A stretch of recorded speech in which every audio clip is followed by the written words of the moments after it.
you're going to see the results. Like, you're going to lose the weight that you want to lose, or you're going to build the muscle, or you're going to build the muscle you want to build.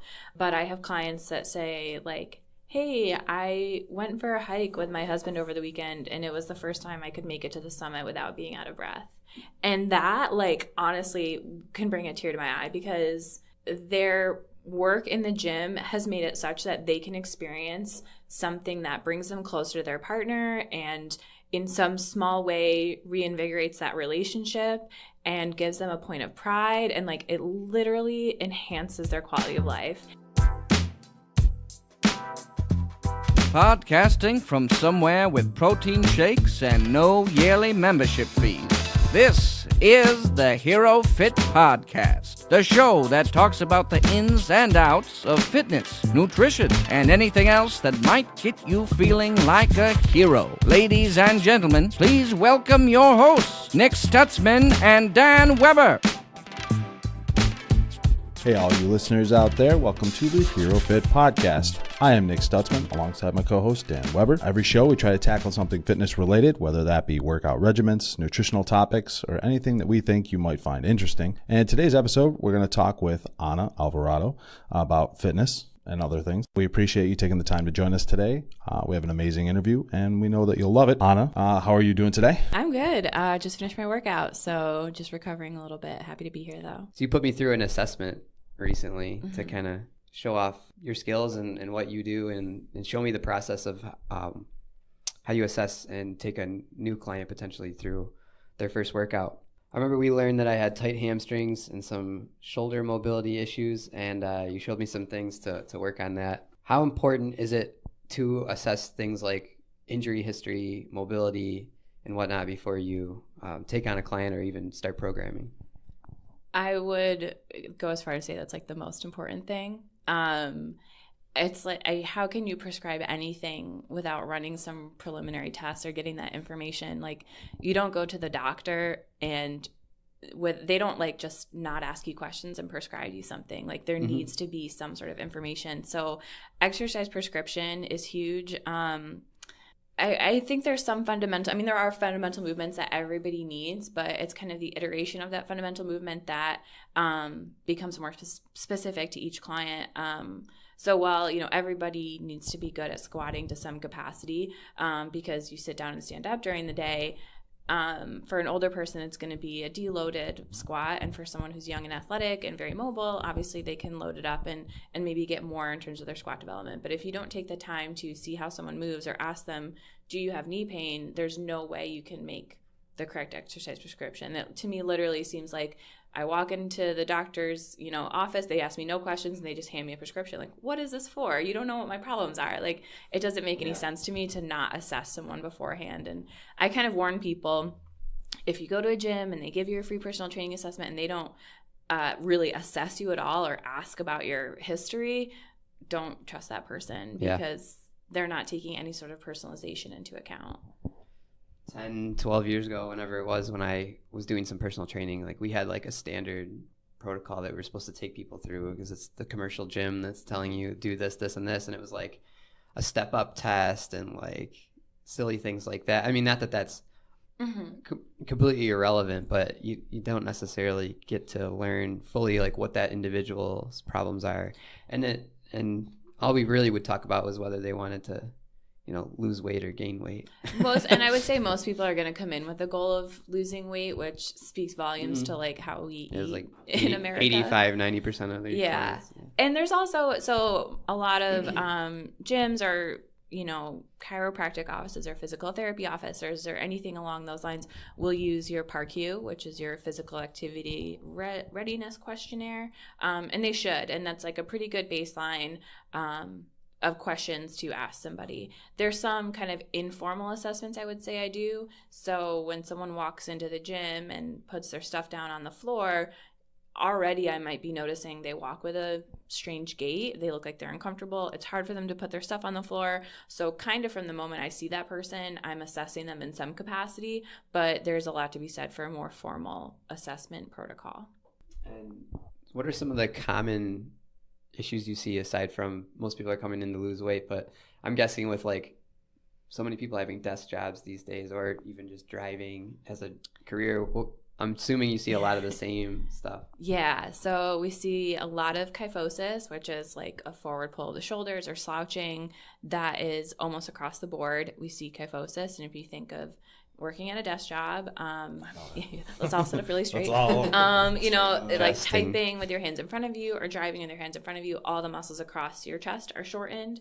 And if you don't do anything to counteract that by sitting up straight or stretching or moving or any sort of rowing or pulling movement, eventually your body kind of learns that this is neutral, which it shouldn't be neutral.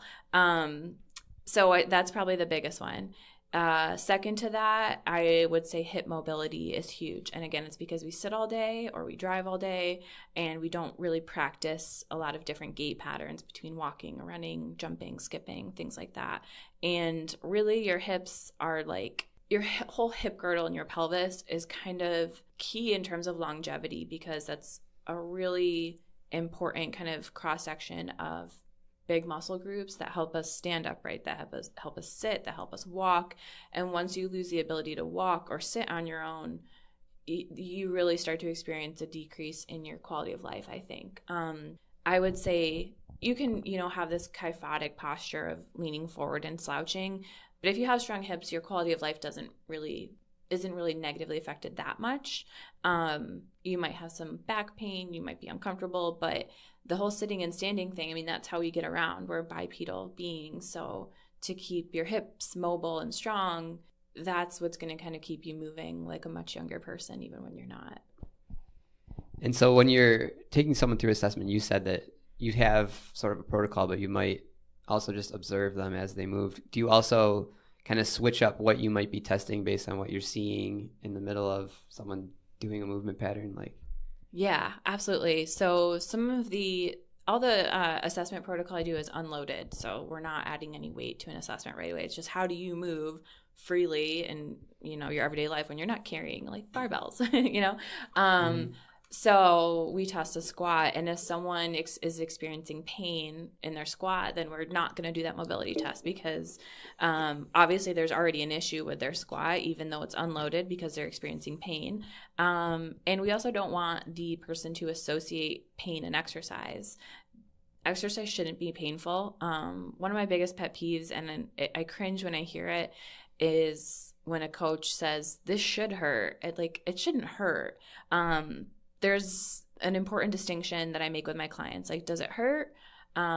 Is it challenging, or are you fatigued? Because like soreness after the fact is different than fatigue during the exercise.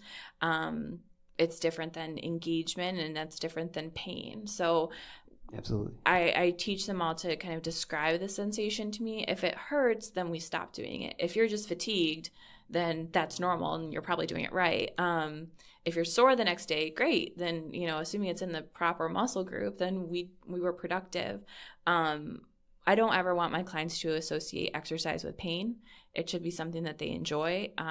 Otherwise, they're not going to want to keep doing it. That sort of goes along the lines of something that we were talking about. I think I asked you about that not every body is built to do every movement, especially not in the same way, and that it's okay to, switch up your stance. Or in my case, I think I had some, I don't know what you'd call it, but like it upsets me that when I do deadlifts, it's very uncomfortable. Mm-hmm. So, but it's kind of like I have that bro in me that's telling me, oh, you got to do deadlifts. Mm-hmm. There's no other way. With a barbell from the ground, that's the correct way to do it. Yeah. But you kind of made me feel better about, maybe you don't have the body type to do that exact movement. You can adapt it and whatnot. So do you run into that kind of thing a lot? Every so often. And I try to not say like, oh, you don't have the body type for this, but rather say, your mechanics might make this movement harder for you. Mm-hmm. You might experience those sensations differently. So like, for example, a big thing that we see across different clients is the length of their torso and the length of their legs. Yeah. So you can have two women who are the same height, but one's hips are going to be 6 inches higher than the others because she has long legs and a short torso. But they're the same height. They might even be the same weight, and everything else says they should perform similarly, but that's a pretty big difference in terms of how their joints are going to move. Mm-hmm. So they're going to experience very different squats and very different deadlifts. The good thing is, with an educated coach, they can substitute that exercise for something that will reap the same benefits, but be a lot more comfortable for you and allow for a better recovery and just safer and easier mechanics. That said, there's some clients who maybe their metrics, their femur length or whatever, is going to make a particular lift difficult for them. But maybe that client's a power lifter and this is their goal. They're like, no, I want to deadlift. Even though, my mechanics suck for this, I really want to do this. And then I just have to say, okay, like, let's make it work, Mm-hmm. And that's not often. Most people aren't power lifters, but occasionally we'll get some power lifters that are like, I don't care if my body isn't, built for squatting. I'm going to squat anyways. We're like, all right, you just have to be careful of your training volume and you're going to have to do more mobility or recover a little bit more carefully because you're not built like this other person whose, weights you're chasing. And do you think that's, it's sad to say in a sense, but that's kind of like genetics. Like, you kind of touched on that a little bit earlier with being a gymnast, that if you had been past a certain height, I think gymnasts as a whole, I think some of it's a little bit genetic, mm-hmm. but a lot of athletes and a lot of powerlifting or bodybuilding, stuff like that, a lot of that is genetic fueled. And so if you don't have maybe not necessarily the prototypical body makeup, but you could be hindered by what you're doing, and it could actually hurt you later on down, like you said, if he has a bad femur or whatever, could hurt them later on. So there's actually, I'm going to plug one of my favorite books here called The Sports Gene by David Epstein. And it's a really, really interesting book. So at the higher levels, it's really interesting. If you looked 50 years ago at the average height of NBA players versus now the average height of NBA players, like, they've gotten so much taller, and gymnasts have gotten much smaller. And I don't know if it really was 50 years. I'm going to, forget the specifics, mm-hmm. but gymnasts used to be on average about 5'2", and now they're like 4'11" on average. A much smaller athlete spins a lot faster in the air, which is a really, really important portion of what they do. Right. So it's almost like we're breeding athletes. So on that front, but that really just applies again at the really, really high levels. For general population, even athletic general population, you're going to have people, like I said, who are going to make powerlifting their goal or Olympic lifting their goal or whatever is going to be their goal. And I have this conversation in a lot of different venues. So I do some Olympic lifting. I'm certified as an Olympic lifter, Olympic lifting sports performance coach. But I know that it's never going to be something that I do on a very, very competitive level just because of my injury history and what I feel comfortable doing. I have no intentions of maxing out at that. If I were my own client and I did have those goals, then I would have a conversation and say, how important is this to you really? Why are you doing this? Are you doing this because you really want to show up one person and maybe can you let that go because that's not really healthy? Or is it worth it to you to maybe do this and be in pain? Because similarly with powerlifting, I'm not going to do that. That's not my goal. My injury history doesn't support that. And if I decided I want to be a powerlifter and I want to max out on my deadlift, I would hope that another good coach would stop me and say, why are you really doing this? And do you understand that, you could get hurt doing this and you might be out for 4 or 5 days at a time doing this because it's too risky for you. So that risk versus reward is a really important conversation to have. Some people... Psychologists too.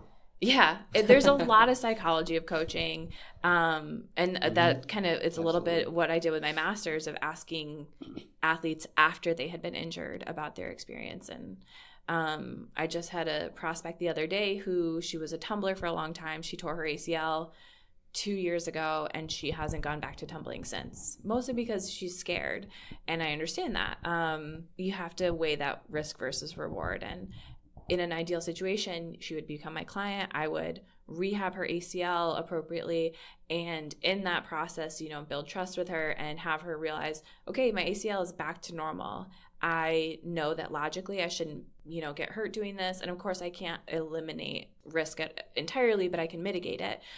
Get her to a place where she can do that thing that she enjoys. If tumbling brings her immense enjoyment, then we want her to experience that enjoyment, because then it's literally enriching her life. So that's the ideal situation. You have to ask someone, why are you doing this? If powerlifting brings you joy and is like, that's why you get up in the morning, then they will likely assume the risk that they might get hurt and be out of commission for days or weeks or even months.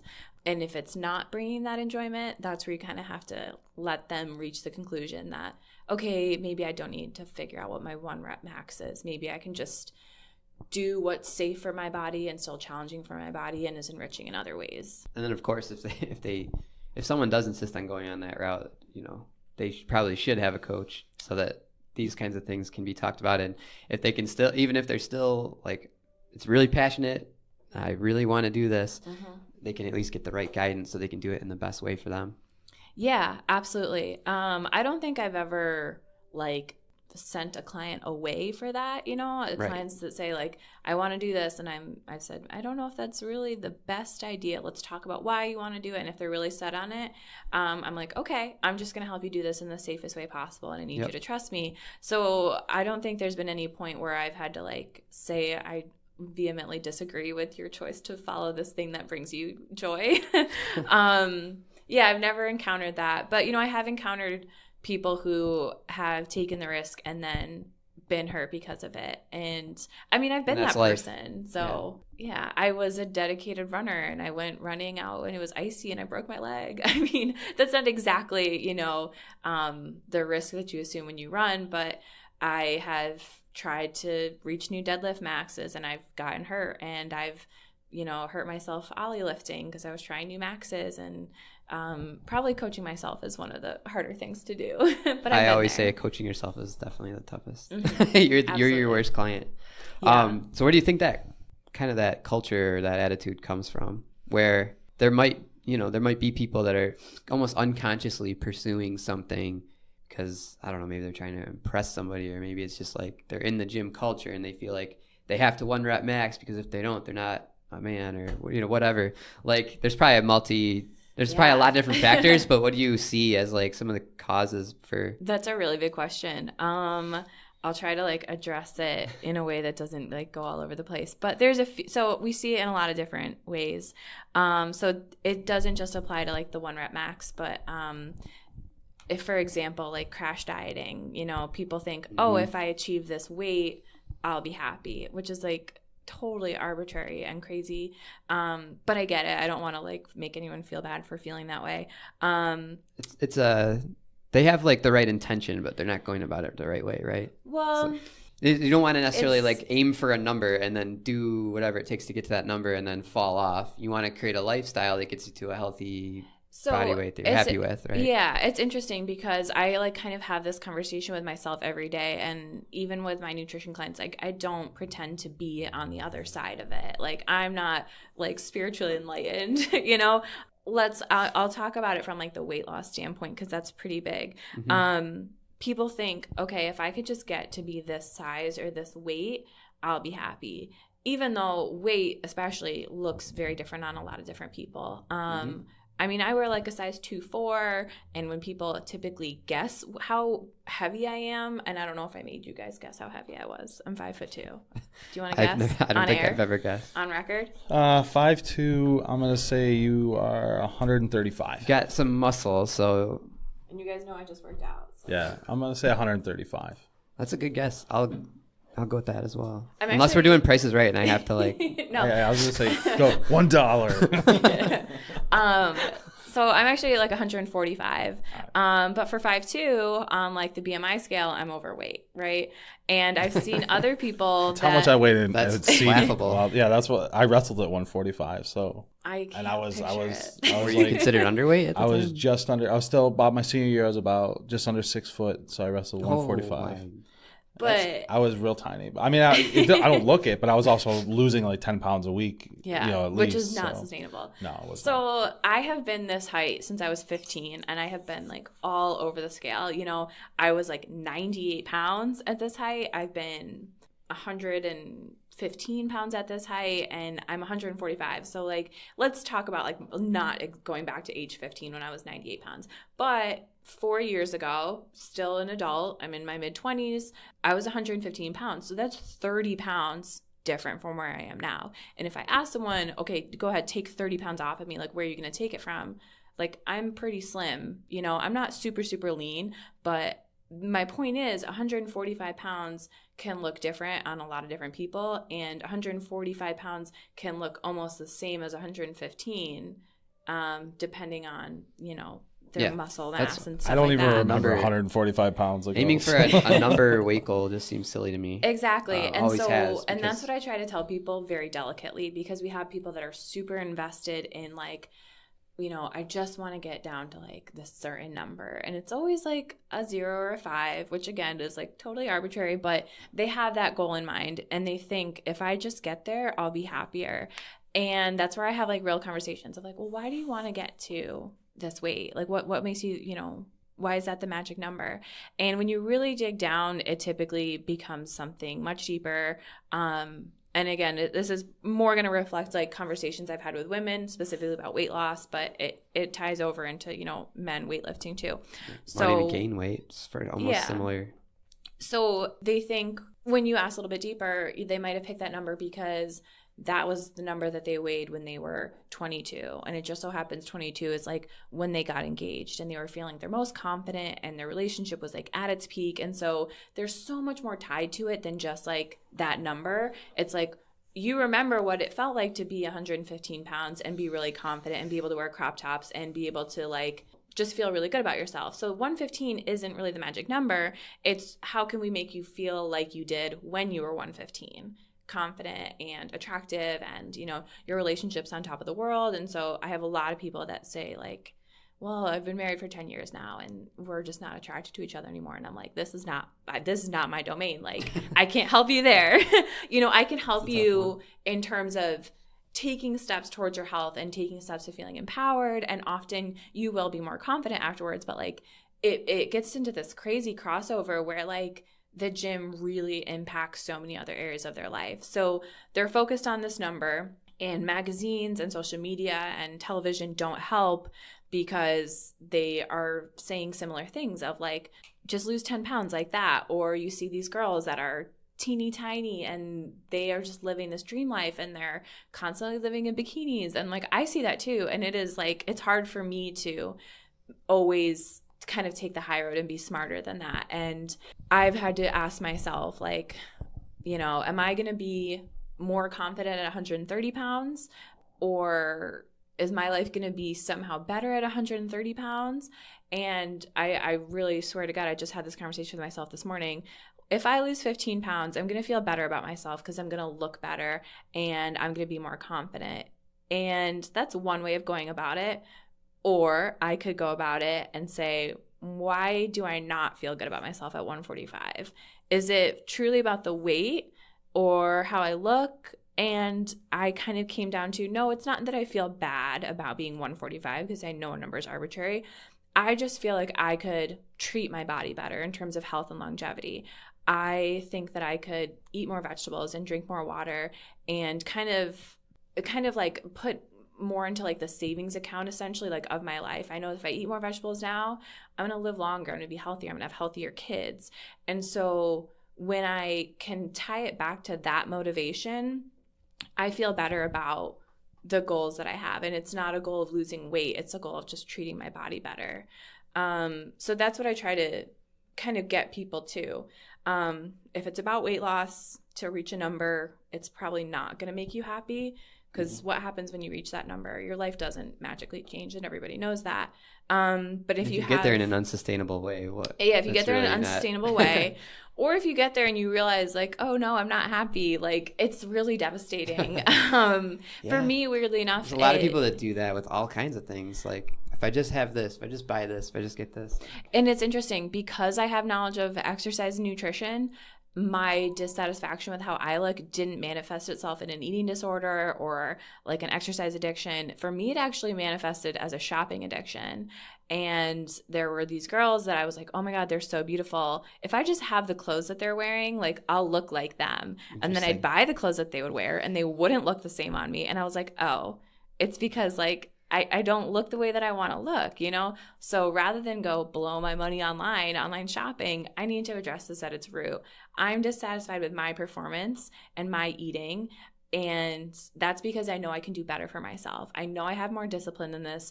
I know I have more willpower than I'm currently exercising. So that's what I need to really get in control of. And it kind of, at the end of the day, comes down to I'm changing myself because I love myself. I'm not changing myself because I hate myself. And that's what we really, at least what I try to preach and a lot of female coaches try to preach, like, don't try to lose weight because you hate yourself. Try to lose weight because you love yourself and you know you deserve to be healthier. Like a self-care mindset as opposed to like it's almost like self-punishment to set a weird goal, which is terrible. Without you got to be like, oh, I'm doing this because I love myself. I take such good care of myself, and then it's like more positive motivation. This is fascinating to me because I think there's really strong ties between the gym and your fitness levels and your mental and emotional health, and your spiritual health and all that. And it's almost like a metaphor for life in some ways, the way you might handle that part of yourself. And people that maybe aren't in the world of fitness or, you know, just follow like the old pyramid diet and are kind of like mindlessly doing that. As soon as they start making those changes, they notice that, wow, like I started going to the gym, I started feeling better in this way, but it started to manifest itself in my relationships or in my career and all these different things. And that's like, it's always something we could do like a whole podcast on probably. But I try to tell people when they sign up, like, you're probably going to lose weight with me. Cause again, most people, their goal is weight loss. I'm like, you're going to see those results that you're looking for, whether it's weight loss or muscle building or strength gains, whatever it is. I'm like, you're going to see those. And I know that those are important to you now. But I think once you engage in the process, you're going to realize the best benefits are not that you lost 10 pounds. The best benefit is going to be you feel empowered. You have a lot of pride in the fact that like you were getting up an hour early to come to the gym. Like people don't have that kind of willpower everywhere, you know, like you should have some pride that you took a step towards your own wellness. And that's going to be a much more valuable outcome than I lost 10 pounds. Pursuit of goals gives people a lot of positive motivation. Just in general. And then if you have the right attitude about it, it's almost like you're pursuing like micro goals within your fitness world, and then you get the end result, even if that's not the thing you have to aim for. Right. I spoke a lot about like how women tend to perceive it, but you know, men have a similar kind of complex to deal with. Like we were talking about 1 rep maxes. Guys think, oh, and I see this a lot. What's your bench, bro? Yeah. Well, I see this often. I haven't benched in years. I don't know. I don't care. I should come up with a term for it. Where I see 2 friends. One guy is pretty fit, decently fit, and the other guy's not. And the guy that's not kind of thinks, oh, my friend is decently fit, I'll just have him train me. And the decently fit guy probably typically, from what I see, has no background, no scientific backing to the things he's doing.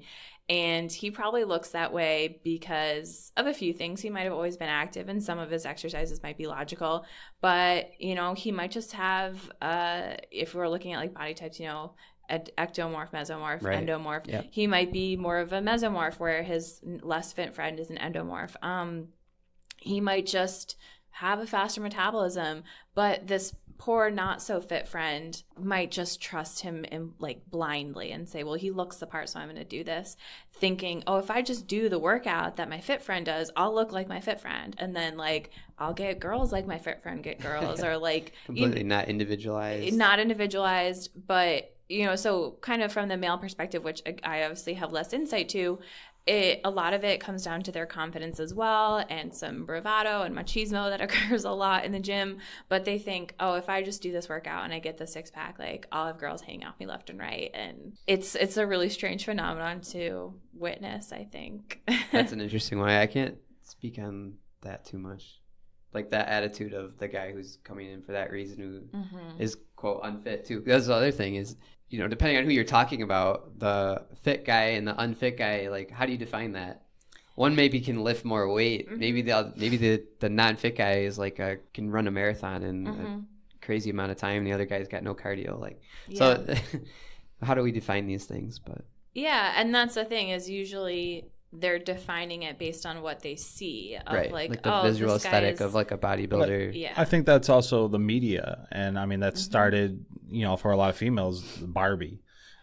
You know, looking at that and saying, well, that's the, you know, that should be the prototype, when obviously that's not even anything attainable without surgeries. And I was gonna say, there's a woman in multiple surgeries. Europe that's had a lot of surgeries to get to that point. I want so to say what are like you talking about? Totally doable. Right. Yeah, totes doable. But I think social media too with men, especially when you see The Rock or you see you know, Thor. But you know, any of these people, it's not always something that, you know, like I definitely want to do that, but it's something like, all right, well, I see that, and you don't realize how much time and effort and all that stuff goes into that, and they just think it's up a couple bench presses, I'm going to be good to go. And genetics and social media, there's so many problems with that, because let's be optics, real right now. Just the optics of it. How many of those Photoshop photos are photoshopped for those influencers that you're all following? of mine. I did like a before and after once, just to show people. I'm like, here's the before my glute workout, here's after my glute work, and it's 5 minutes apart. It's how you stand, you know, it's the leggings that you wear, and that's great for leggings brands, but there was people very unrealistic views of literally the species, and then the filters too. Well, right, let me make my eyes a little bit bigger. Yeah. Oh my god. I mean, there'd be dudes that would, like, you know, stretch out their stomachs and they'd be like, 100 sit-ups, and they, you know, all of a sudden they flex and then they got the six-pack. I was like, well, you had that the whole time, you douche. You just decided to, you know, fluff it up a little bit. Yeah, I mean, if you want to even get down to the science of it, like, there's like water manipulation techniques and stuff like that, but at the end of the day, like, I think here's the thing. I'm going to just like talk about steroids real fast if we're going to talk about how men particularly are influenced. Getting hot. There's a lot of people on steroids that aren't aren't admitting it. Here's the thing about steroids. And I watched, I think it was Bigger, Faster, Stronger on Netflix. And they said, I think it was the brothers that did that documentary. I haven't watched it in years. But they basically said, my goal is to be the strongest person. And if steroids make me stronger, why would I not do that? And I was like, you know what? By that logic, I kind of get it. Yeah, I don't have anything against you doing it, but just don't pretend you're not. Exactly. And tell people like, oh, it's only if you had enough motivation that you'd look like me. I'm like, if you want to do steroids, fine. But it's unethical of you to let other people think that what you look like is attainable without steroids. Yep. Or just any kind of enhancement. Any kind of enhancement, yeah. Oh, without Photoshop. My favorite thing is the hashtag built not bought, because I'm like, that's bullshit. Like, you might have worked your ass off for sure, but all of a sudden you went from an A cup to double D's. Tell me how you built that, because I'd love to know. Like, that's bought. I'm sorry, that's like $15,000. That's crazy. Or there's a lot of posers. Your supplements cost money. Your steroids cost money. All of that costs money. Even your gym membership costs money. So at the end of the day, we all are investing monetarily into our wellness. Yeah, I mean, if we're being But don't say built not bought, and all of a sudden you went from an A to a double D, because that's a lot of females. And I'm like, I'm sorry. If you look at the aesthetics, a lot of it is just the contrast of they have a big chest, they have a small waist, they have a big butt. I'm like, if they didn't have a big chest, they would look less fit, quote unquote fit. And by that I mean like how Instagram kind of portrays what fit looks like. So just own up to it. There's no shame in that, because I'm like, if bigger boobs make you happy and you have the money, do it. Great. I'm all for it. I say transparency is in, so I encourage people to just be real. And particularly when it comes to like, well, I guess it applies both to steroids and like a breast enhancement. There are health risks that apply. So if you're going to say, I did steroids, yeah, you can look like me and I did steroids. I took all these things into account. You need to know the effects of it, because taking testosterone isn't just one and done. Like, it's a hormone therapy, and there's after effects when you cycle off of it. If you cycle off of it, if you choose not to cycle off of it, you're going to experience health effects. Barry Bonds. Yeah. And a breast enhancement, like, that's a pretty intense surgery. And yes, your healing time is quick, but there's a lot of women who experience chronic health issues afterwards. Yeah. So there's things you have to take into account. And for me personally, I'm like, yeah, it'd be really cool if I like wasn't wearing a training bra at all times. Like, but it's not worth it for me to undergo this crazy expensive surgery and put myself under the knife and expose myself to potential infection and all sorts of other health risks. Like I'll admit, like, I'm affected by what I see on Instagram, and some days I feel really down about myself, but I have to kind of use that logic to bring myself back and say, no, that's a short-term fix. Having big boobs isn't going to make me healthy. You know what's going to or make me happy, but you know what's going to make me happy is like being there in the long run for my family and like being confident in how I perform and not so much what my body looks like. What my body looks like is an after effect of how I perform. And I feel like I want to bring it back towards that, like the positive aspect of things. Because we talked a lot about, so here's some of the mobility issues, here's some of the psychological issues that we run into. But then on the other side, you can come out of it so much better, happier, healthier, especially if you have the right guidance. So I don't really know where I want to take this in terms of a question, but just talking about, like you said, when you get the person that's on the right path, how rewarding that can be, maybe. It is really, really rewarding. My favorite stories are, like I said, you know, you're going to see the results. Like, you're going to lose the weight that you want to lose, or you're going to build the muscle, or you're going to build the muscle you want to build. But I have clients that say, like, hey, I went for a hike with my husband over the weekend, and it was the first time I could make it to the summit without being out of breath. And that, like, honestly can bring a tear to my eye, because their work in the gym has made it such that they can experience something that brings them closer to their partner and in some small way reinvigorates that relationship and gives them a point of pride, and like it literally enhances their quality of life. And that's a thing that you really can't take away. You know, people, like I said, they strive for this aesthetic, and it's like, at the end of the day, you're gonna age. You know what I mean? Like, we can't stop that right now. And you know, people are working towards it. At the end of the day, like, your skin's gonna look different, your body's gonna look different, like your hair's gonna look different. All those things are gonna change. But if you can maintain the things that are important to you, like either, you know, hiking with your spouse. And I say that specifically because my aunt and uncle have been married for so long, and they're incredible. They're in their 70s. They look like they're in their 40s, and they act like teenagers around each other. And they are big, like Adirondack 46ers. Again, people that have always been active, always eaten healthy, that keep their own garden. And I'm like, that's the kind of relationship I want to have. And they still avidly hike. And they have grandkids that they take on hikes, and they take canoeing, and they take zip lining. And it's like their fitness is so rewarding to them in how it enhances and enriches their life, and not because of how they look. But again, the side effect is that they look like they're in their 40s and they're in their 70s. It's incredible. Yeah, exactly. You said, but it's like, it's not the main focus, but it's a side effect. The side effect is how they look, and it takes people some time to realize that, you know, those things are enriching. That's the right perspective. People that tell me, like, really small victories. I had a client who was like, I bent down and tied my shoe today for the first time in 6 years, because previously he couldn't reach over and tie his own shoe. And that was something that, while it sounds small and trivial, when you think about being a grown man who has to ask one for help tying your shoe, that can be a really humiliating thing to have to do, to essentially have lost your independence when you're only in your 20s. You know, to have to ask people to like help you get your coat on because you're so immobile, because you're so overweight. Like, it's a point of like, they've lost pride because of how they feel about themselves and how their body behaves.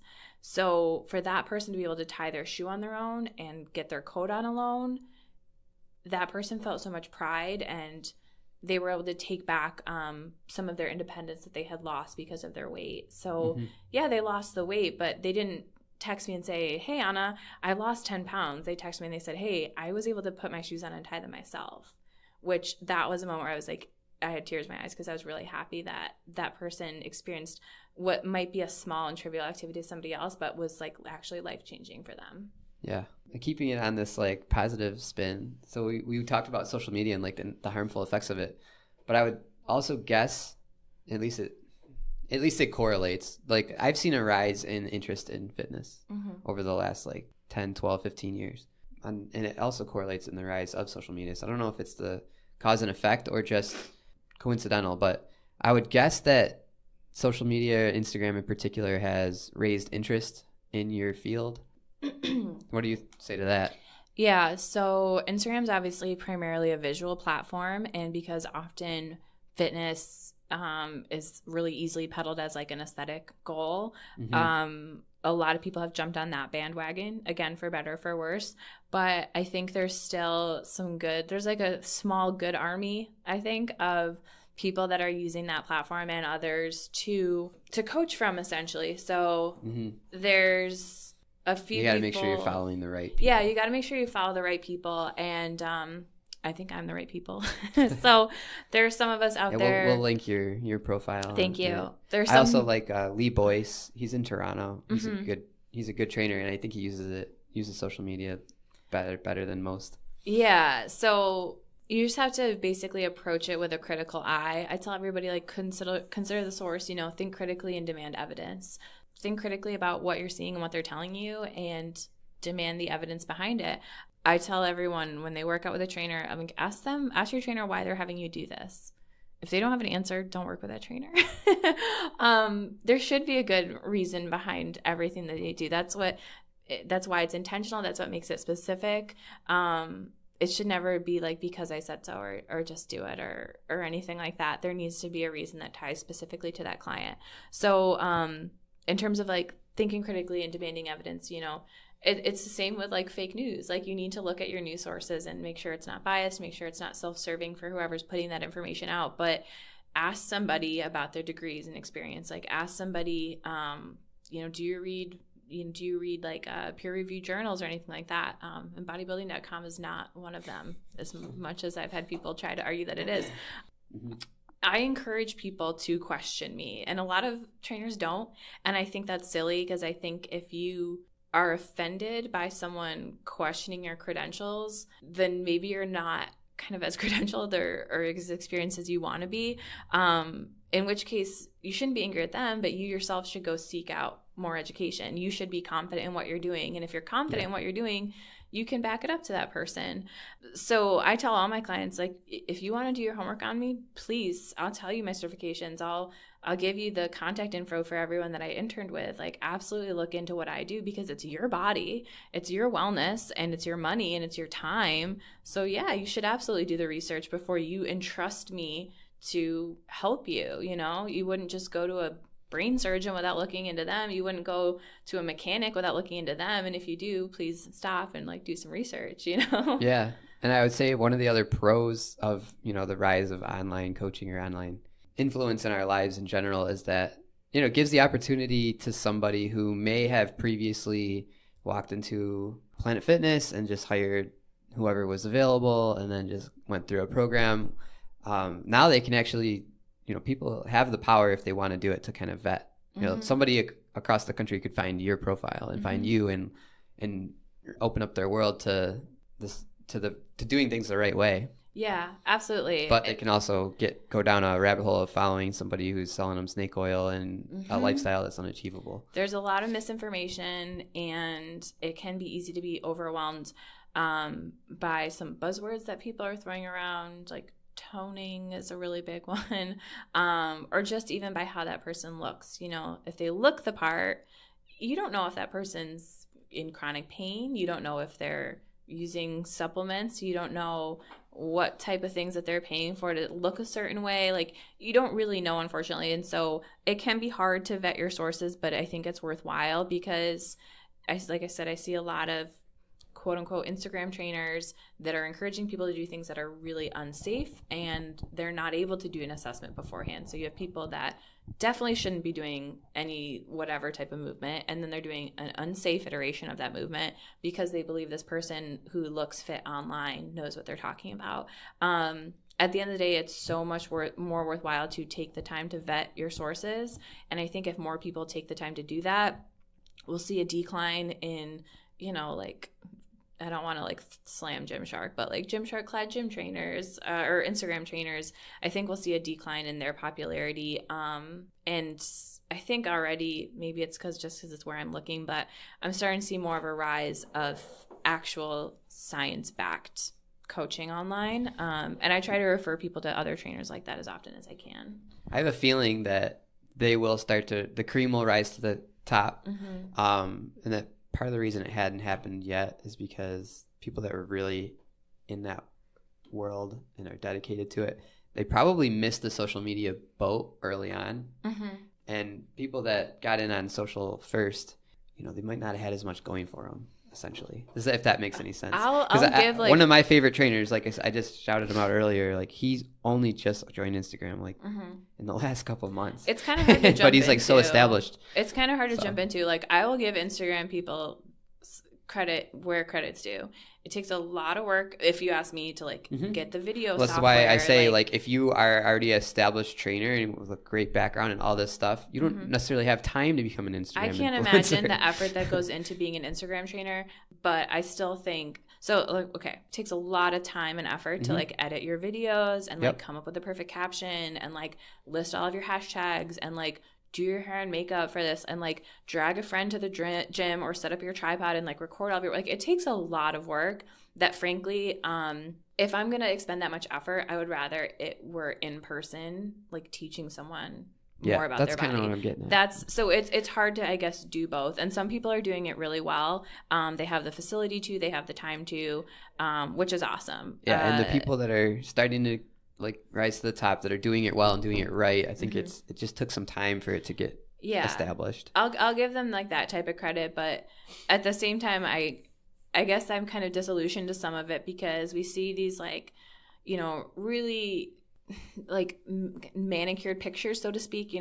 It's like a fit girl who's like relaxing on the beach in her bikini or something, and they make this really long post about whatever the meaning of life, and I kind of want to like slap everyone in the face that like comments on it and say like, don't you understand this person like had to go request someone, hey, come take my picture, and they probably took 25 pictures and then they had to pick out which one was the right one, and then they had to edit it. Like nothing about this is candid, and nothing about this is really a reflection of reality. Like, don't you understand that like this is a image that is specifically tailored to sucker you in something, and it's very self-serving. Like Instagram has allowed people and a few other websites in conjunction to make a living by looking a certain way, not by performing a certain way, and that's what it comes down to. And we can't really judge their performance all the time because they're not telling us about their performance enhancing drugs, they're not telling us about their chronic pain, or they're not telling us that like they come from a really wealthy background that's allowed them to wear all these fancy clothes and, have a personal chef. Like literally someone I follow on Instagram, I just found out, has a personal chef, and their life appears to be very glamorous. And I'm like, yeah, my life would be a heck of a lot easier if I had a personal chef. Like I would never be eating Ben & Jerry's pint slices like I ate last night. You know what I mean? So yeah, there's just like so much more if you think about it for like 10 seconds beyond the surface. None of it is candid. And to me, that it kind of means like question everything. Yeah, like none of it is really authentic. And I'm like, I'll give you authentic. Like I work my butt off. I still eat a lot of pizza. There are days I skip workouts. And I think people sooner, hopefully rather than later, will start to realize that that's the type of coach that they can work with, because that coach leads a similar lifestyle, and that coach isn't just going on vacation and taking pictures and getting paid $1,500 a picture. Everyone's infallible. I mean, at least we should recognize that.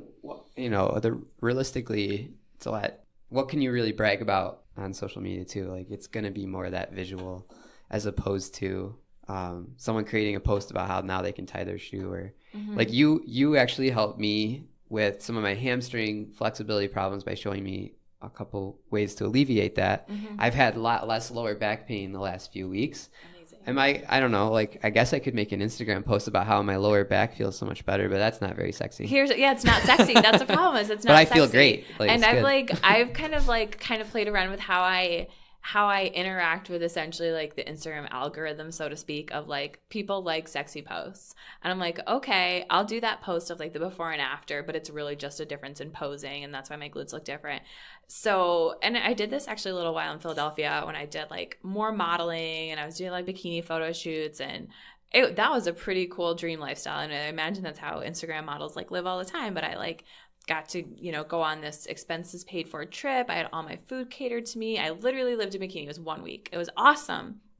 But I was interviewed by a few podcasts, and those gentlemen were not as forward thinking, and they were just like, oh, let's talk about your butt. And I was like, let me tell you about my master's degree. So it's kind of like I have to utilize this platform. If people are going to look at me and pay attention to me because of how I look, then when I have their attention, I'm going to talk to them about things that maybe aren't as sexy as Instagram posts. So you have to kind of, at least in my opinion, I had to feed into it a little bit. And now I'm hoping we can move away from feeding into it, and people will just start to pay attention to the things that aren't sexy but are worthwhile. And that's where there's a little bit of tension, I guess, of people still want the sexy posts. The audiences still pay attention to the sexy posts, and you have a smaller audience that's really there for the science and the facts of it. But, how do you satisfy both of them? How do you get more people into the science and the facts of it if you're not drawing them in with flashy posts and, certain brands of leggings or whatever, or elevation training masks or things that look cool? So I still kind of play the game a little bit, but it's more because I'm like, okay, I have your attention now because I posted a picture in a bikini. Now let me talk to you about the science. And so it's a delicate line to walk. But personally, I've been posting a lot less because I realized I was kind of going for a very curated image that I saw other people doing and other people being successful with. And it felt really inauthentic to me. And I just thought, I don't want to be inauthentic. I don't want people to think that my life is like perfect, or my house isn't messy, or that I wear matching outfits to the gym every day. I don't want people to think that, because that's not authentic. So I could probably curate that image if I really, really tried and cared to, but I don't care to. So my posting's actually gone down quite a bit. My interactions, I think, have gone up in terms of speaking to people one-on-one or engaging with my story, but I've stopped trying to create that facade in terms of my actual profile. No, I respect that. What do you think has been some of the more challenging and hardest parts of where you're at now throughout this journey? That's tough. The fitness world overall is changing a lot. So kind of mimicking what we talked about in terms of social media, I think it's moving away from cheap gym memberships and convenient training. And I think, like I said, that small army of people who are starting to realize this really is something that could change my life are beginning to invest a little bit more in their health and wellness. And so it, just like any industry, we have to kind of pair our value with what people are willing to pay. So you don't want to devalue yourself in the process, but you want to engage people. And I think, so, my nutrition's kind of my newest addition. I think that nutrition and learning how to eat appropriately and developing sustainable eating habits is something worthwhile that I think people should want to invest into. And you have to kind of make sure they understand. Yes. Make sure they understand, I'm not asking you to just invest money in an app. I'm asking you to invest money into your future and your health. I can see it that way because I've done the research. I've seen people and coached people and taught people, side by side in groups. So we have a control group that's on a diabetes drug, and then we have a variable group that's learning nutrition. And the group that learned nutrition experienced the same exact drop in their A1C levels as those that were on the diabetic drug. So here's a test that objectively proved that your nutrition can improve your health just as much as a drug can, which I knew that's what the outcome was going to show. But I still have to engage in the whole scientific process to have that published and have people believe it. Now I need them to understand that. Unfortunately, if you don't have the education in it, asking X amount of dollars for that type of service can be really intimidating. So again, it's a matter of how do I pair my services to the industry standard without devaluing what I'm doing. So I think we're currently on the cusp of that shift of, you're going to see a change in what people are paying for and how you can sell your services and make a living that way. And navigating those waters, I would say, has been the most challenging thing. I mean, it's not a knock against Buffalo necessarily, but do you think that if you were in a different market, that maybe a larger market perhaps, that your value would be more obviously higher? Absolutely. Because Philadelphia is drastically different than Buffalo. Absolutely drastically different in terms of how people spend their money, particularly towards their wellness. I love Philly. It's an expensive place to live. And my fiance also lived in Philly. So we both have a soft spot for Philly. And we haven't gone back recently because we've been working our butts off and we bought a house, but we both, I think, would attest to the fact that the market there is so different, even amongst a comparable gym structure. So the gym we work for is, locally owned and has like 6 locations. And that's what I worked for in Philadelphia. And even though maybe their gyms are similar in terms of size and equipment offered and services offered and even distances from each other, everything else about them is drastically different in terms of how trainers are compensated and valued and developed. Those are 2 very, very different kind of animals to work with. So yeah, Buffalo is not on the forefront. And again, it's not a knock at Buffalo. It's just the nature of where we are and our economy here. We're not. The bigger cities are always yeah getting to things first, and then we lag a couple years behind. Trickle down. Yeah. And people have asked me like, oh, why don't you move to California? People like, California's way ahead in terms of valuing wellness essentially as like a preventative medicine. And I'm like, yeah, I could, but California's also really expensive to live, and like my family would be really far away, and the thing is, a bunch of people like me already have moved out there, so it also becomes more competitive on that front, where there's 1,000 trainers, where here maybe there's less. And then it actually starts to get watered down once you peak at that. Health and wellness is super important to us. Now all of a sudden there's a bunch of nonsense being right now, like so. Boston's a really cool hub of strength and conditioning, and a lot more money, I think, is invested like per person into their own health and wellness, at least from what I've anecdotally observed. But a lot of the people that I follow and have studied with are based out of Boston, and I see a lot of my former colleagues moving in that direction. So Boston's a really neat place if you want to kind of see where strength and conditioning and that type of personal training and development is going. That is a neat place to visit and a lot closer than California. But yeah, Buffalo's a little behind, but it's Buffalo, and that's kind of how we operate. It's no shame in that. That's just how waves move in terms of trends, fitness and otherwise. And I always want to add a comment. I think I could make a case that nutrition is even more important than exercise. So for anyone who's like not sure whether it'd be worth the investment, I think it absolutely is. I actually have invested. I have a nutrition consultant, and it's been really helpful. Yeah, I think I love like coaching, and I would say I'm naturally better at it than I am at nutrition, but I've studied really, really, really hard, and I continue to study really hard and review for nutrition. But that is something that I think more people can engage in. Even if you're in a wheelchair, you can still engage in appropriate nutrition. And even if you have maybe there's a lot of misinformation out there, and then there's also, you want to work with someone who can understand that there is individualization when it comes to nutrition as well as exercise. Like for example, I found that certain diets help my brain feel a lot better.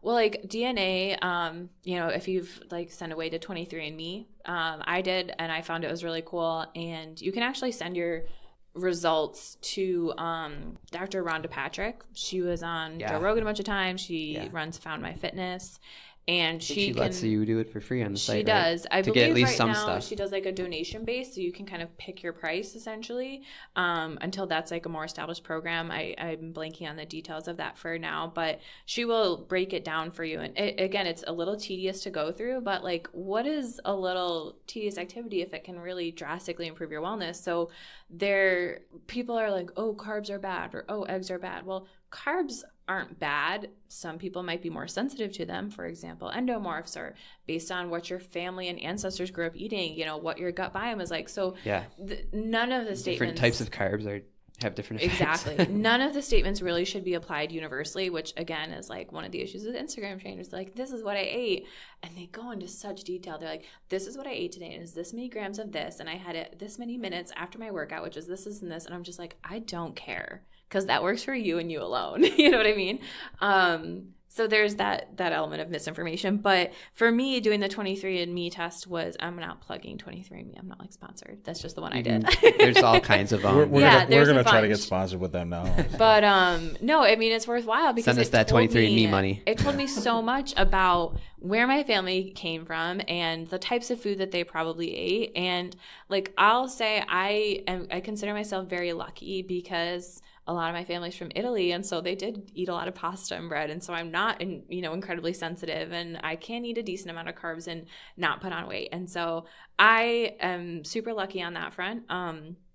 That said, I try to put the caveat of when people say they're not fit because of their genetics, I'm like, that's kind of an easy out. Like, yes, there's genetics changed based on your behaviors. There's some limiting factors. Yeah, there's epigenetics and how, your gene expression is affected by what you do and what you eat and your environment. I don't like for people to entirely cop out on genetics. Everyone in my family is fat and therefore I am fat. Or everyone in my family has bad knees and I also have bad knees. And it's like, okay, you're kind of psychological. You're putting a limit on yourself there. You might never look like Gisele Bündchen, but again, it shouldn't be about the aesthetics. Like, you still can improve your longevity. You still can improve your quality of life. Like, your heart function isn't something I can determine by looking at you. Your lung function isn't something I can determine by looking at you. So there still should be, ideally, some intrinsic motivation to pursue wellness. And I think that's kind of going back about the whole market thing is that, and I think that's why we've seen the rise in online coaching, because of, it can't be, like for you personally, like you can't, help everybody in Buffalo. But if somebody sees you on Instagram or something like that, they might want your expertise. Mm-hmm. And that's going to be something that you're obviously not going to be able to provide one-on-one and in person. So how do you do you have anything going on like that? Or do you think that that's something that is on the rise as well? Yeah. So, it comes down, I think, to the practitioner. You can do Skype sessions. There's a lot of people that do Skype sessions that way. You have to, I think, if you're going to do it well, be a really good coach, because you're essentially eliminating all physical cueing. So I can't use my body or use my hands to place you in the right position. Like, I can demo for you, but so all of my cues are going to be visual or auditory, and there's really no kinesthetic interaction, which for a lot of coaches is something that they rely on. So you need to be a really good coach who has an abundance of visual and auditory cueing. Unfortunately, a lot of the people that do practice online coaching don't really have that. So there's that. You also need to kind of keep yourself on a very, not stringent schedule, but if you're doing Skype sessions, you're probably working from home. So you're going to have to get yourself up and you're going to have to devote that space and time, which when you're at home is an easy thing to not do. Like I said, I took a snow day today and I let myself sleep in. But if I was the type of person that was online coaching, I'm still going to have to set my alarm. I'm still going to have to put on some sort of professional attire, because for me, that's a lot of my mindset. Like, I'm not going to coach in my pajamas. Even if it's a professional phone call, I'm probably not going to take it in my pajamas, because then I'm not really fully putting myself into that situation. So you still need to embrace the professionalism of it, even if you have kind of the informality of coaching from your own home. So that's another aspect that I would have to take into account offering that. But now that I have a nutrition platform, I've started incorporating online training into that for remote clients. Right now I'm just kind of doing it on a trial basis. So I have a few people that are trying it out for me and giving me feedback. And then I am like essentially putting myself through the same programs I'm putting them through to see, okay, if I, describe it this way, is that going to translate? If this is the first time I'm hearing this, if I can't get in my own head, am I describing this accurately, or is this enough of a visual example, and just fine tuning that before I take off a little bit more with that platform. Sounds good. All right, let's start wrapping this up a little bit. If there was one thing that you could change throughout your your career with fitness and whatnot, what would it be? Wow. I think that's tough. I probably would have studied it earlier. I think I got into it late in a professional capacity. So like I said, I didn't really study it in a formal setting until my graduate work. So I was 22. So old. Well, and it's funny because a lot of people I work alongside now studied health and wellness in their undergrad. And so for a long time, and I guess still to a degree, I kind of feel like I have to like take an extra lap or prove myself a little bit more, because my degrees are not exercise science. My degrees are not exercise physiology. And because I don't have those degrees, I put a lot of personal pressure on myself to seek out continuing education opportunities and seek out other professionals, which I guess I would hope I'd still do if I did have those degrees. But yeah, I didn't really know what I wanted to do when I was younger. I thought I did, and I guess I should have, like I said, not ignored the signs that my mom's a physical therapist. I'm constantly asking her questions, and everyone I date is in this field, and like, why are you fighting it? You know, should have just embraced it sooner. I think a lot of people take some time to figure out what they want, so. Yeah, I mean, I didn't graduate college till I was almost 30, so yeah. I wish I could go back and not break my leg. If I could change that, that would be really cool. But, you know, that also pushed me to study athletes with injuries. So I guess, you know, everything happens for a reason if I want to get really cliche about it. So please do. No, I definitely would say a thing I've noticed following you on your social media and whatnot. Obviously, I don't stalk you otherwise, but please do. Yeah, no, I would say that I think education with fitness and nutrition, all that, I think you value that a lot, but I think you're also trying to prove that, and which is fine. I mean, you know, some people want that professionalism or to at least be, now I can recognize that she knows what she's talking about, and so I think that's you know, that's a big thing. But yeah, I don't think that you have to be a certain age, or you know, you can feel like you're behind, but once you're in it, I think it's pretty, you can cement yourself pretty easily if you know, doing stuff like this, podcasting about it and stuff like that. Yeah. All right. So what are some of the other things that you're into other than, you know, training people? Yeah. Well, I mentioned, you know, that I do pole dance. So that is, like I said, super rewarding for me. It's really fun. Sometimes I just lock the door to the studio after class and turn some music on and start to kind of more indulge in it from expression standpoint rather than a fitness standpoint. And I do Brazilian Jiu-Jitsu. So my fiance has been doing Brazilian Jiu-Jitsu for like 7 years now, and he did MMA prior. I was a gymnast for a long time, and he's actually taken my pole dance class.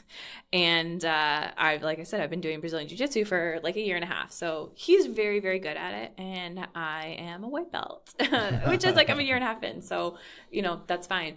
But I listened to, I wish I could remember the podcast, but it was about grit was kind of the big theme of developing grit and sticking with something. So it was something my mom really told me about growing up of like, I made a commitment to a soccer team and I wanted to quit. And she was like, no, you made a commitment. You're going to stick with this. And when that is over, then you can pursue this other thing that you like. And so one of the things I took away from the podcast was there should be something you do that helps you build grit. So essentially you should do something that you don't love, which sounds counterintuitive, but we all have to engage in things that we don't love. Like we all have to like do laundry, and we all have to shovel our driveways, and we all have to like pay our taxes, and just like dumb, tedious things that like there's not really inherent joy that comes out of them, but it's part of being an adult. Like you have to do these things that you don't like. I have to go fight a traffic ticket next week. I'm not excited about it, but like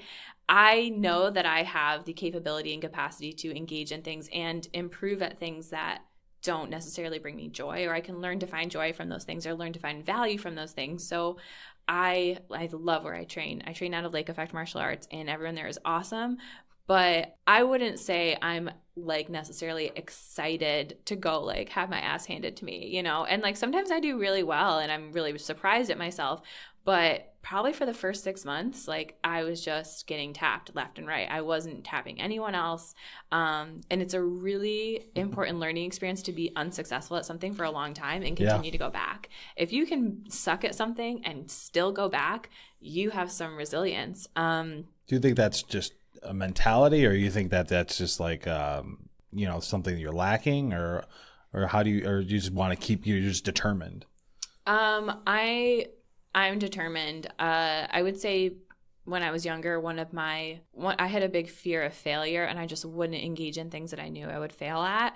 And so it has humbled me a lot to engage in something that I fail at often, and still learn from it. So they say, like, what is it? There's no losing. There's just winning or learning. So that's kind of how I feel about it. But that said, I think it's important to also balance it out with something that does bring you joy. So I do pole because I feel good about myself. I feel confident. I succeed at it frequently. And then I do jujitsu to kind of knock me back down and make me feel like a beginner. And often I have to remember that's how my clients feel when they come into the gym. They feel like they suck at this. They feel like this was hard to do.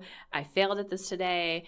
But if I can keep going back to Brazilian Jiu-Jitsu, then I think I'm setting an example for them to keep coming back to something that is hard for them but good for them. So totally respect that. Yeah, I think that's really awesome.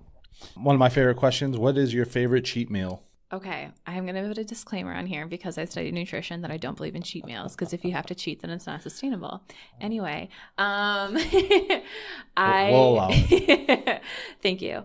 Let's see. Here's the thing. It can't even be a cheat because I have it pretty often. But I just, okay. Or so you're just very cheating really sustainable. often, yeah. it's super sustainable. No, I went to Five Guys yesterday, and there's no one that could ever convince me to stop going to Five Guys. Again, not sponsored by them, but like I love a good burger. We're gonna get that Five Guys money now too. Yeah. I love a good burger. Thanks, the Anna. classics. You're helping us out. I love pizza. I love burgers, and I will never give them up. So, yeah. I like the way you think. Thank you. What is next for Anna Alvarado? Yeah. Still working, to expand my nutrition platform. I take on a few clients at a time because I do put a lot of energy and effort into communicating with each of those clients. So, I'm not at the level of expertise yet where I can take on a huge volume of clients, but I am starting a new program on Monday for a few people that are joining the nutrition program. And we can plug that later because I have some info for you. And then Sweat 716 is expanding to 149 Swan Street. It's a really beautiful location. It used to be a bike shop, but they have some awesome hardwood floors and high ceilings, a lot of space. And it is next to a distillery, which is super cool. So, just, continuing to expand and grow. And let's see, every year I go to the Perform Better Summit in Rhode Island. So that's every summer. They do one in Rhode Island, Long Beach, Orlando, and Chicago. I historically have gone to the Rhode Island one, but I'm hoping this year I can travel a little bit more and maybe go to Chicago. There's a really neat gym there, On Your Mark is what it's called. And it is like super industrial, high ceilings, brick walls. It's huge, and I follow a few coaches that have trained out of there. So just trying to visit more gyms, learn from people that are smarter than me. So that's pretty much the goal every year, though. Chicago's a great city, and it can't be that much farther than Rhode Island. I would definitely recommend the little extra drive, or you can fly there pretty cheap too. For a so flight, because yeah, man, I'm tired of driving. it's pretty cheap to fly to Chicago from here. Cool. Any pro tips you want to impart? And Nick was probably just thinking about deep dish pizza right now. I was thinking about just Chicago because I'm wearing my Cubs hat. Any pro tips you want to impart on our listeners? Think critically, demand evidence, and try to find sustainable practices. So whatever you're doing, make sure that it makes you happy in terms of your exercise. If you hate it, you're not going to keep doing it. If you're sick of eating broccoli and chicken every day, you're not going to keep doing it. So you need to find some balance. You need to find out what's really, really motivating you, because it's probably not just 10 pounds. It's probably not just one PR. And finding out those things is gonna help make all of your practices, whether it's diet or lifting or running or whatever, a little bit more sustainable. So self-awareness. Yeah. Mm-hmm. Absolutely. All right. Where can we find you? For those people that are looking to, maybe subscribe to the Anna philosophies.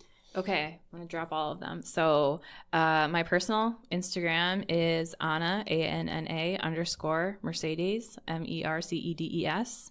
I post some exercise stuff on there, sometimes pictures of my dog, sometimes pictures of that food. Might give you a lot of followers, actually. She's really dog cute. Pics. She's Cats. really sweet. Cats are more inclined. But... I got both. Yeah. I have both. There you go. Yeah, you got it. So it's a win-win. Double down. I have a nutrition page as well. So that's just Nutrition Coach Anna. And that's where I post more specifically about things you should eat, some recipes. I wouldn't say anything motivational because motivation is fleeting, but discipline lasts forever. So we'll say some discipline-based advice. Some deep shit there. Thank you. I have... We got to get you on the Jocko Willing podcast. Oh, yeah. Man, I made it big time. I love it. I have a Facebook page that's linked to that Instagram as well. So that's, I want to say, facebook.com/Coach Anna CFSC. Or you can search Coach Anna CFSC, that's Certified Functional Strength Coach. And if you want to learn more about nutrition, you can visit www.procoach.app/Anna Anna-Alvarado Alvarado. I'm very good at spelling. We'll put these in them. We'll put links in the notes. Yeah, I'll give you that afterward in case you missed it. So no worries. Please do. People are frantically trying to write this down. I know. Can't. Frantically, I hope. I would only be so lucky. Of course. Thanks, guys. Yeah. Thank you. Thanks for coming on, and we'd definitely love to have you on again. Maybe talk about some more specialties in the future. A whole pole dance specific podcast. You know what? I'm down. That's yeah, we don't have that topic in our lineup, so we can add it. There we go. Yeah. Thank you for listening to the HeroFit podcast with Nick and Dan. We hope you've enjoyed our show, and if you want to know more about this episode or listen to past podcasts, check out HeroFitPodcast.com. Our audience is strong, so we can't ask you to smash the subscribe button. So instead, please gently jab the subscribe button. Also, leave us a review on iTunes, Spotify, Google, or whatever medium you're listening to us on. If you think someone you know would benefit from this podcast, share it with a friend. Join us next time, and till then, keep it classy. This has been another episode of the HeroFit Podcast, making humans great again, one podcast at a time.